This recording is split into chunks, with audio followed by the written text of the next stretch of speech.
Yes, it is always so good to gather together and to be able to not only to be with each other, but to be reminded of who we are and whose we are and why we do what we do, and a little bit of background and some things. So first of all, for those of you who have been here for years, some of what you hear today you may feel even like old hat.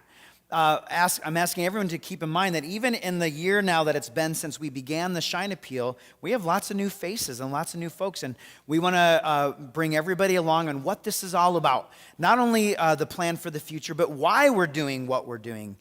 And it all begins with our theme verse that you see up there from Matthew 5. And let's read that. I'm going to read it to you right now, and then what we're going to do during this time is you're going to see a couple of the videos that we produced a year ago for this appeal, and you're also going to hear from some of our vision team members with some updates. So lots of different information, but at the core of all of it is the why. Why would we be doing this? Why? Well, it's all has to do with our God and who our God is. And this passage comes from Matthew 5, and it's part of Jesus' very famous Sermon on the Mount. And one of the things that we know about our God is a God who is always sending. A God who is always opening his arms, drawing people in. A God who doesn't just sit and wait, but a God who's actively pursuing not only us, but all people. And that's the impetus behind all of this is God saying, hey, there's more people out in that community that need my love. There's more people in this community that need the healing that I have to offer. There's more people in this community that need to know why I created them and how much I care for them. And so that's the impetus behind all of this. So let's just look at this passage. Jesus says, you're here to be light, bringing out the God colors in the world. God is not a secret to be kept. We're going public with this, as public as a city on a hill. If I make you light bearers, you don't think I'm going to hide you under a bucket, do you? I'm putting you on a light stand. And now that I've put you on a hilltop, on a light stand, shine. Keep open house. Be generous with your lives. By opening up to others, you'll prompt people to open up with God, this generous Father in heaven. Do you hear Jesus' thoughts? It's always reminding us of who we are, but then also reminding us that we've got a mission, we've got a purpose. He's got something for us to do, and that is to share all of this with others. And so that's, first of all, our starting point with all this today. Got a short video clip that we'll cue up for you that will remind you what this whole appeal is all about.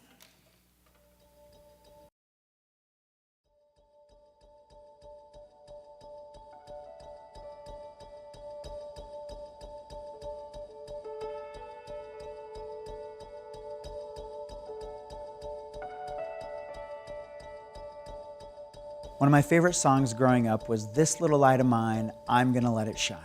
And friends, when we baptize, we take the baptismal candle and we light it from the Christ candle with the words from Matthew 5, let your light so shine before others that they may see your good works and give glory to your Father in heaven. Friends, this is one of the central pieces to our Christian faith, that the light of Christ shines through us in such a way that God is given glory and others are drawn to God. We've been doing that here at New Heights for over 100 years now, first through the people of St. John's and our Saviors, and now for the last 10 years as New Heights Lutheran Church. And over that time, we have witnessed the light of Christ growing in our communities. And so that's why we've entitled this capital appeal, Shine, growing God's light in our community. Over the weeks of this appeal, I'm excited to tell you about this great big vision that God has given us for expanding God's impact through us in our communities. We are a church together, making a real impact in our community and in the lives of one another. From all of the children who gather here for Family Faith Night, to all the adults involved in Bible studies and small groups, our vibrant worship, and not to mention our brand new community service center, Heights Unlimited. We are a church making a real impact in our community. And no doubt you felt that impact yourselves in your own family, in your own home. I want to ask you to consider all the folks in our community whose lives God wishes to touch. How is God calling us to reach out to them, to expand the impact that God is making through us? You know, one of my favorite parts from this passage in Matthew 5 is when Jesus says this, if I make you light bearers, you don't think I'm going to hide you under a bucket, do you? I'm putting you on a light stand. Shine. And that's exactly what God's been doing here, making us light bearers. And yet we now run the risk of hiding our light under a bucket. On Family Faith Night, we are now losing families because we've gone beyond capacity. We're maxed out. And our worship on Sunday morning, our parking lot is full. Our space is reaching capacity. We're limited in our ability to shine the way God is calling us to. But that's why God has given us this new, bold, powerful vision for the future, this next step in our life together. A vision for God's light to shine, to grow in brand new ways in our community, to expand God's impact. And so this new building plan that we have includes a worship space with over 400-person capacity, an education wing that not only has enough room for faith night, but also will help us to meet important community childcare needs. Friends, God has a great big plan for us, but it's going to take all of us, you and I, working together. This is about our legacy that we leave not only for our children, but for generations to come. A legacy of God's light shining brightly in our community, expanding God's impact. We were made to be light, light to bring out the God colors in the world. Let's shine together so that God's light will grow. All right, exciting. Here we go. So to bring folks up to speed, when we did this appeal actually last April and May, and the giving to this appeal started last July 1st. So that brings us to a 1-year anniversary of the giving. This appeal is a 3-year appeal, and so a number of folks in our faith community have pledged to give dollars over that 3-year time frame. And the idea is that at the end of those 3 years, we'll have enough there to get started with the building project. Now, as things stand right now, that will be enough for a down payment and allow us to do part of the building, but right now it doesn't look like we'll have enough to do the whole building and finish it all off all at once. But there's still 2 more years, and a lot of things could happen along the way. But what you're going to hear about today is where we are at in the process, which is very encouraging. And you're going to hear about what our leadership has been doing during this time. It's, I think, tempting to think that, well, we still got 2 years till we get to the building, so we'll all just twiddle our thumbs and wait for that to happen. It turns out that there's a lot going on behind the scenes, and before we're done today, I'm going to ask you to consider some things that you can be doing in this in-between time that we're in. A reminder, though, of the core principles or core mission to this appeal. There was 3 things we said we wanted to address with this new building project. The first was connecting people with God. At the core of all of this is God's heart for all people. And we all know that more and more in today's world, people aren't a part of faith communities. People aren't involved in church. Many people are saying, hey, I'm interested in spiritual stuff, but that church business, well, I kind of given up on that. Okay, we are a church that's saying, hey, wait a second. God is still alive and at work. And there's a healthy, vibrant church community option for people in this area. We are passionate about that. And so we really intend that this new facility will help us in important ways connect with people and help them connect with God. That second thing, though, is connecting communities and people. Okay, this area, Black Earth and Meso, have a long history. Some of you remember the days when they were mortal enemies. And along the way, we've tried to become more and more friends. And of course, as New Heights, our area is much bigger than just Black Earth and Mazomanie. But what we really want to do is continue to be a bridge that brings people together. It's a community gathering place. It's a place where people can be a support, be encouragement. But here's another important piece of that. In today's society, there's very few places anymore where different generations connect together. And so everything is targeted for this age group and this age group and this age group. Everybody is separated and segmented out. And because of how mobile our culture is, it's actually pretty rare nowadays, as most of you know, that grandkids grow up in the same town as grandma and grandpa. And so we have a lot of grandkids that don't have grandma and grandpa nearby, and we have a lot of grandmas and grandpas who don't have grandkids nearby. Meanwhile, we've got a whole lot of people all around us who could really use some love from one another. And so we really dream about our church being a community hub, gathering place, where all generations in our community are able to connect, where the young have gifts to share with the old, and the old have gifts to share with the young, and everyone in between, that this is a place for everyone. And so we're continuing to dream about how that can be and what that can be like. And you're going to hear some of that from the Vision team members here in just a minute. The third thing, though, is addressing community childcare needs. One thing we continue to hear from our community childcare providers and from people with children is there's just not enough options in this area. there's two main problems with that. One, people who live here with children are often driving into Madison for work, and they're bringing their kids to places in Cross Plains and Middleton and so on, which means when their kids get school age, well, the people they are in relationship with all live that way. And so they're more inclined to move that way or orient life that way, which means we miss them in this community. But even more profound is when families are choosing where to live, well, they're choosing other communities because those communities can better address those needs. So we really feel passionate that one piece of what we're called to do is to help meet that community childcare gap. And so we continue to develop that plan and think about how that can work. But we want to make sure that we are a church that is a community gathering hub and also meeting these needs that are in the community. So those are just some core pieces to remind you of what this is all about. But you heard in the video, we're running out of space here.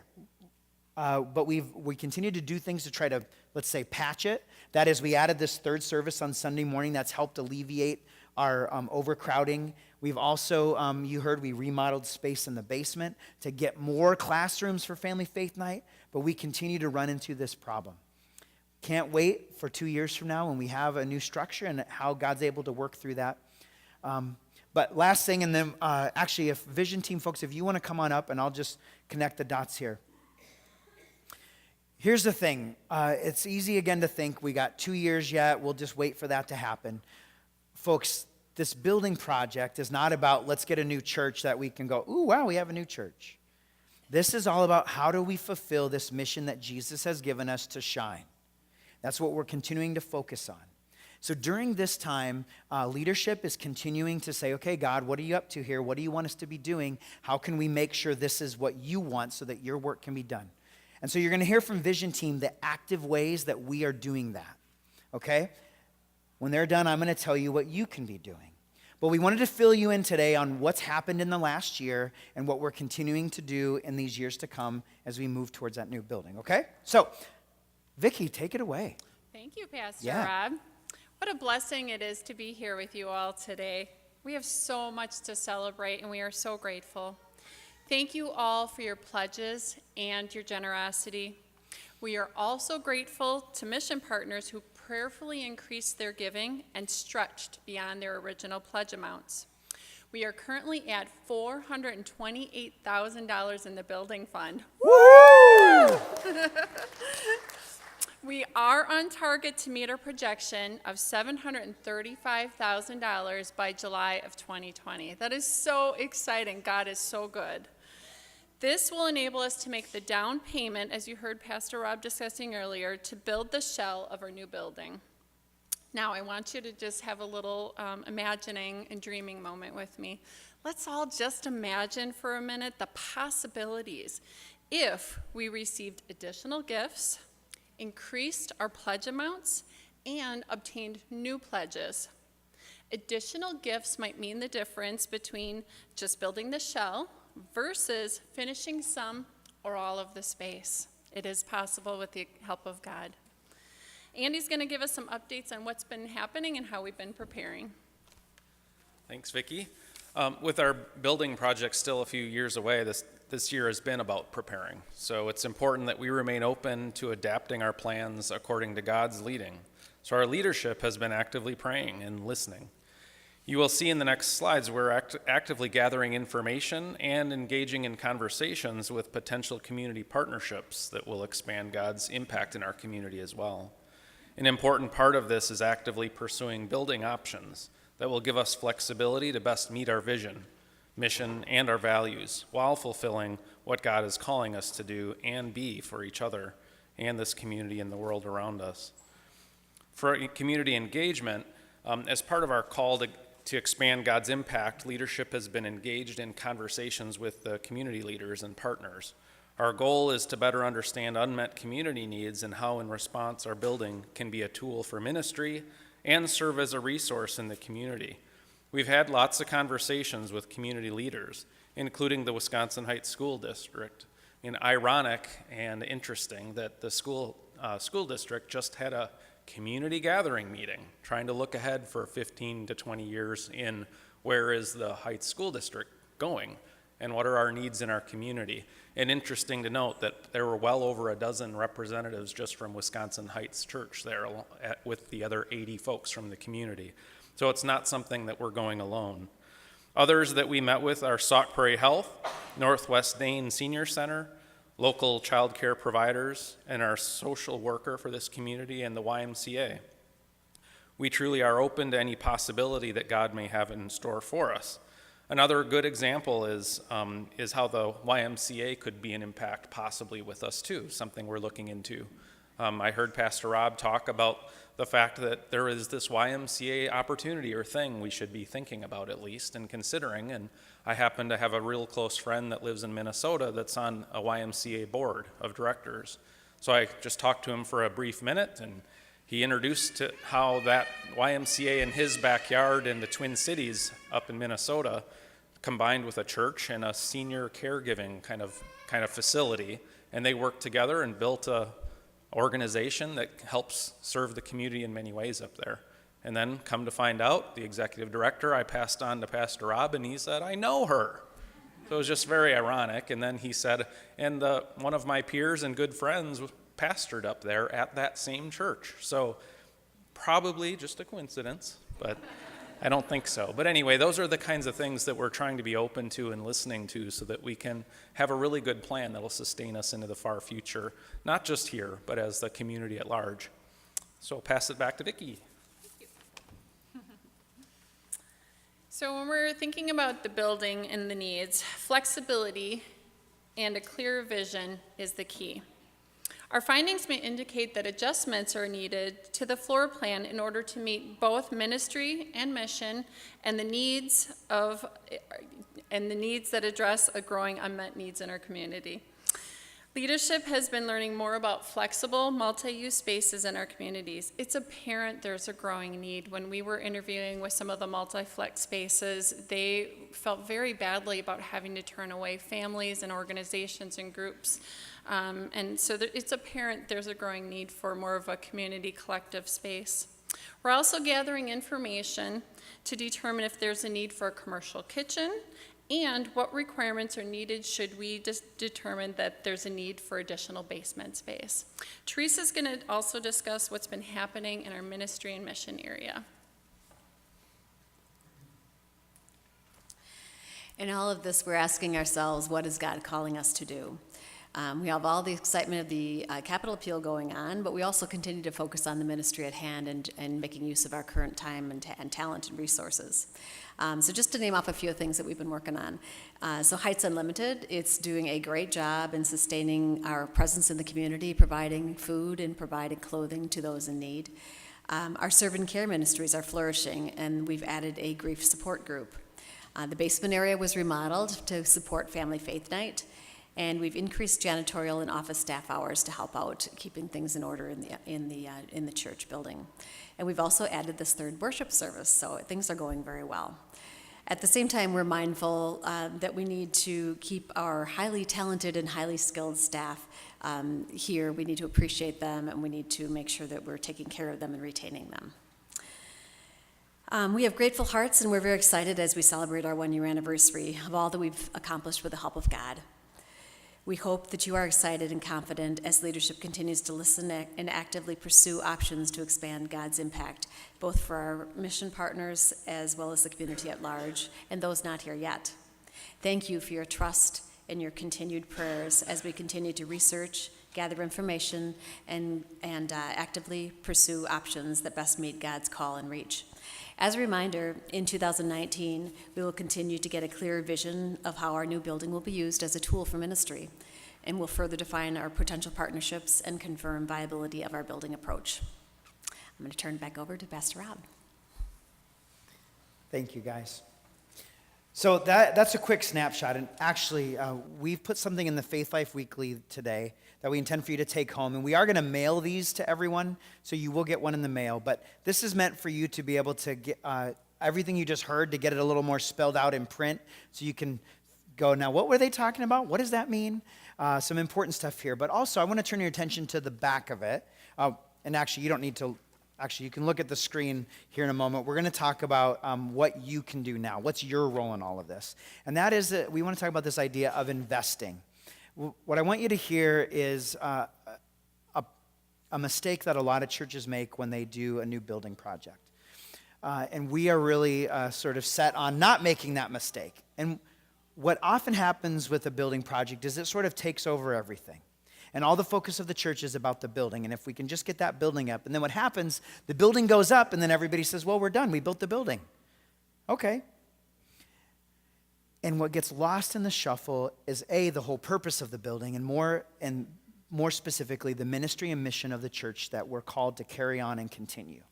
And so we want to be really intentional that when we get a new building in place, what God is concerned about is not the shell of that building, but what's on the inside. The hearts and minds of the people on the inside of the building, their faith, and how they are living it out and impacting the community. And so between now and then, this is the most important thing that we're going to be focusing on and looking at. And what I'm calling all to you to be thinking about is, how are you investing in your faith and in this faith community so that when that building is in place, we are ready to go full speed ahead, shining our light in really incredible ways.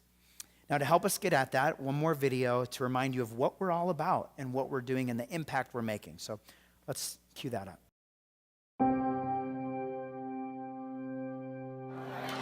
I really see an impact in my family through my children. I have 2 small kids, 3 and 1, and my 3-year-old is so excited to go to church, and she uses the techniques, the Family Faith 5. She uses and gets excited about some of those resources that we are given through the table mats, the plates mats during Christmas time, and she gets really excited about talking about God and what she feels. And so that's really exciting for me as a mom, that she's feeling and listening and using these gifts that are given to her. As being a fairly new member and watching and observing over the last few years, having the time to observe it and then actually become a member, I felt like the growth has been gradual, but really becoming a full-fledged member has really kind of filled a void that I didn't know was in my life until I became a part of this community and this faith family. And it's also helped to bring my own family together. My husband wanted to join with me, and so we're here now together, which hasn't really happened in our faith life for the last maybe 15 or 20 years. So it's been great. And the people are so welcoming. Everyone is welcoming. There's no judging. It's just come as you are, and we'll accept you and make you one of our family. And they did. So it worked out great.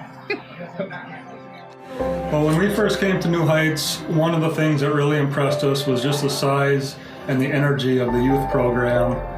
And that's really impacted our family and our children. And it's really exciting that our kids enjoy coming to church every week. And when first walking into New Heights, we felt welcome right away when we walked in. And Jane remembered all of our names when coming back in for the second time, so that was pretty neat. And we it's just when we moved to this town without knowing anybody, it was a way to get to know people, and it felt like a family atmosphere as well.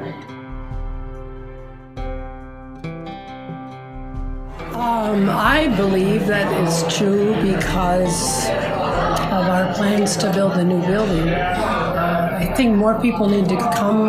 They're questioning that on Wednesday evening when we were wall to wall with people and the new families with young children that are coming here and joining. And we need a new space, more space, a bigger space to be available for the community to have that cup of coffee with, or more families to come with their young children to grow in their faith. Other families, other people who are feeling lonely or who are feeling lost, I feel like they can come here, and if we open our doors and really shout out our message, and they know that this is a place to go to that is safe and they can feel belong, I think that's really important. That everyone needs that safe place and that home. I think that for me begins with legacy and tradition. You know, it's a lot of stuff that that I was brought up in this church a long, long time ago with many great members, and my wife's. Let's see, my wife's grandpa. So my grandpa-in-law, Ray Redmond, was a great mentor to me. And the one thing that he always mentioned was, if you live in that community, you should always give back to the community, because the community is supporting you, but you're also supporting them, and to make a difference in that community. But we've had so many, you know, I think of Bud Burgum, my great uncle Bud, and who helped build this building, you know, and the hands that have helped. We just lost Don Wallace, a great member that was always involved in everything. And these are the people that stuck with me and have made that difference. And, you know, I got a young man here and a couple other kids also that we want to pass this on, you know, and pass on the work that Jesus has started in us. It's not, it's building on that rock that Christ built, you know, and are you going to build with hay or straw? And when the trials come, they'll just be washed away? Or are you going to build something that's going to be permanent and that's going to make a difference to last for the future generations to pass on? And, you know, I'm a sheet metal worker by trade, so for me, when I walk by and I'll say to these guys, I was in that building, I helped work in that building, I built that building, you know? It wasn't just me alone, but I take pride in that because that's something that I stuck my heart and soul in, and I know that it's done well, and it's done with a caring and a good job, and the customer is satisfied at the end of the day, and I want God's people to be satisfied as they drink in His Spirit and change lives. To make a difference. I think that's super important. So why does it matter that New Heights continues to expand and impact the community? Because that's our mission. That's what we were told to do from the get-go, and that's the fire that burns within me. So I think that's important.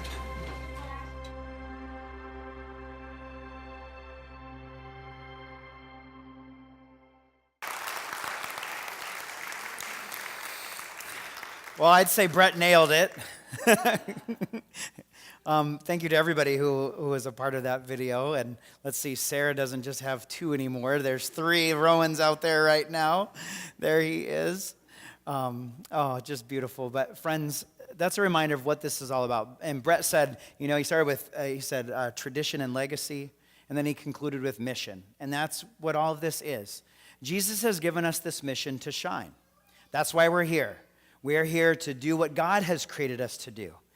And, you know, it's human nature for all of us. We find where God wants us to be, and we love it, and it feels so good, and then we just want to sit there and enjoy it. And that's a nice thing to do.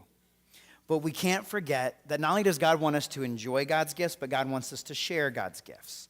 And that's what this mission of God is all about, of sharing this good news, of inviting others to be a part of it as we shine, as we live out our faith. So what can you be doing now? Well, it's investing. What we all need to be doing, because when we're in this new facility in the future, what really counts, like I said, is what's on the inside. Brett mentioned you don't build with straw and hay. You need a strong foundation. The foundation of the church is God's people grounded in our faith. And so right now we need to be investing first and foremost in ourselves in growing our faith, knowing God.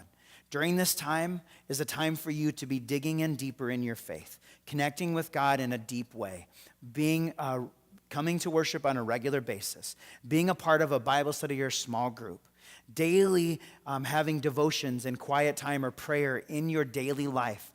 Build that faith foundation deeper and stronger in your own life. Please be investing in that way. Second of all, be investing in relationships. A faith community is not a community if we don't have deep, abiding relationships with one another. If we're just a collection of people who just happen to be in the same place at the same time, that's nice, but that's not what a church is meant to be. So invest in relationships here. Get to know each other more deeply. Encourage each other, pray with each other, lift each other up. Third of all, invest in mission. We are called by God to shine, to share the good news. Number one thing you can do in mission is invite people. The majority of the new faces that we see around here are people who were invited. Someone said, hey, you should come check out New Heights. And then they share why that would be something you would want to do. Invite your friends. Some churches will spend oodles of dollars on advertising. We're not trying to get people who go to other churches to switch churches. We want to invite the neighbor next door who's not worshiping anywhere. We want to invite those folks. Those are the people that we want to, we want to invite everyone, but that's God's heart. Who isn't in a deep, abiding relationship with God? Can we invite them? So invite your friends. Take these years, actively invite people to come and join you. Invest in service. Continue to use your gifts in ministry. Make a difference. Heights Unlimited, our community service center, is impacting this community in really incredible ways. You can volunteer there. You can also volunteer in one of our other serve and care ministries. We have lots of ways that we are serving and helping and being in relationship in those important ways. And of course, beyond that, many of you are in the Lions in the community or other organizations that are making a difference. Of course, those are ways we serve God and invest in service. And then last of all, I want to ask you to invest in sustainability. We want to ask you to examine and consider your giving. So there's a couple pieces of this. One, when we have something out here like a building project, we'll go, ooh, let's make that happen. And so if we have the opportunity to make extra gifts, a number of people are making those extra gifts to the Shine Appeal to help that building come quicker. I need you to hear that your regular giving to our church ministry is vitally important. If we can't keep our staff, if we can't fund our ministry,